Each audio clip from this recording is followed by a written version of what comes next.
जब आप किसी कंटेंट को देखने का एक स्टैंडर्ड बना लेते हो, उससे एक एक्सपेक्टेशन तय कर लेते हो कि भाई इससे नीचे तो इसे नहीं बर्दाश्त करेंगे, एंड जब वो आशाओं पर खरा नहीं उतरता तो बड़ी तकलीफ देता है। एंड ऐसा ही कुछ पंचायत के सीजन 4 के साथ भी होता हुआ दिख रहा है। इसके पिछले 3 सीजन इतने कमाल के थे कि लोगों को सीजन 4 से कुछ ज्यादा ही बेटर उम्मीद थी, जिसपे सीजन 4 काफी हद तक खरा नहीं उतरा। एंड पंचायत का सीजन 4 अगर कहीं फेल करता है तो वो है इसका राइटिंग पार्ट, जहाँ इसकी राइटिंग पिछले 3 सीजन के मुकाबले हद से ज्यादा ठंडी है, जिससे सीजन 4 में कहानी जो है वो बहुत ज्यादा स्लो लगती है। ऐसा फील भी होता है कि उन्होंने कहीं ड्रैग किया है ताकि एक और सीजन बनाया जा सके, जो कि वो बनाएंगे ही। लेकिन अच्छी बात यह है कि ये अपने की मोमेंट्स में फेल नहीं होता। जहाँ इसे आपको हंसाना है वहाँ ये हंसाएगा, जहाँ आपको रुलाना है वहाँ ये रुलाएगा भी। उस मामले में ये फेल नहीं होते। हाँ, इसमें पिछले सीजन के मुकाबले उतने तगड़े मोमेंट्स तो नहीं है, लेकिन हाँ अपने स्थान पे वो अपना महत्व 100% रखते हैं।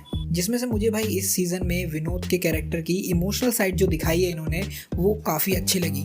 जैसा कि हमने पिछले सीजन में उसे फनी, भोला और मूर्ख रूप देखा हुआ है, दैट शोज कि भाई वो एक ऐसा व्यक्ति है जो किसी की बातों में भी आ जाएगा, किसी के बरगलाने में भी आ जाएगा। एंड जब प्रधान उससे पार्टी बदलने की बात करता है तो मैं ये एक्सपेक्ट कर भी रहा था कि भाई ये व्यक्ति आराम से बदल जाएगा। एंड ये ट्रेलर में भी हमने झलक उसकी देखी थी। लेकिन विनोद का एंटायर सीरीज में मुझे पीक मोमेंट यही लगा, जहाँ वो पलटने से इनकार कर देता है। दैट लाइन, गरीब है गद्दार नहीं, भाई मेरे दिल में विनोद भाई के लिए इज्जत बढ़ गई। एंड आखिरी के सीन में दैट इमोशनल मोमेंट जहाँ विनोद का कुछ भी नहीं होने वाला है, मतलब मैं बताऊंगा तो स्पॉइलर हो जाएगा, बाकी ये समझ लो कि वहाँ विनोद का कोई फायदा नहीं होने वाला था, लेकिन व्यक्ति ऐसा खुश हो रहा है जैसे जंग उसी ने जीती हो। एंड ये भोलापन, ये मूर्खता होने के बाद भी व्यक्ति अपने एथिक्स पर इतना अडिग है, वो मुझे देख के बहुत भाई गजब लगा। एंड अगर सीजन 4 में भाई मुझे सबसे ज्यादा कुछ पसंद आया तो वो थी विनोद की परफॉर्मेंस।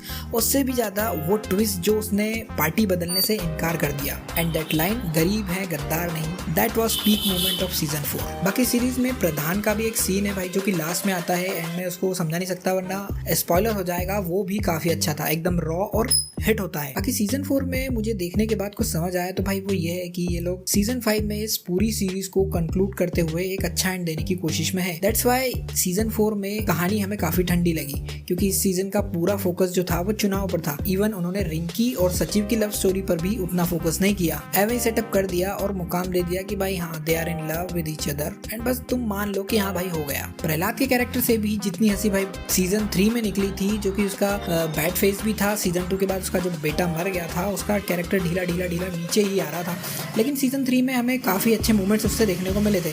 लेकिन सीजन 4 में वो भी गायब था। एंड उस व्यक्ति का समझ भी आता है कि भाई बेटा शहीद है और लोग उस बात का फायदा उठाना चाह रहे हैं। बाकी सीजन 4 को रेट करना हो तो भाई बाकी 3 सीजन से तो ये ठंडा ही था। हाँ, बस ये है कि स्टोरी इसमें स्लो थी, बाकी अपने की मोमेंट्स में फेल नहीं होता। आपको देखना जरूर चाहिए। एंड सीजन 5 में एक्सपेक्ट करते हैं कि भाई ये बेटर डिलीवर करेंगे। बाकी वीडियो कैसा लगा लाइक कर देना, एंड हम इसकी सीजन 5 की स्टोरी को प्रेडिक्ट करते हुए भी एक वीडियो बनाएंगे, तो उसके लिए सब्सक्राइब जरूर कर देना।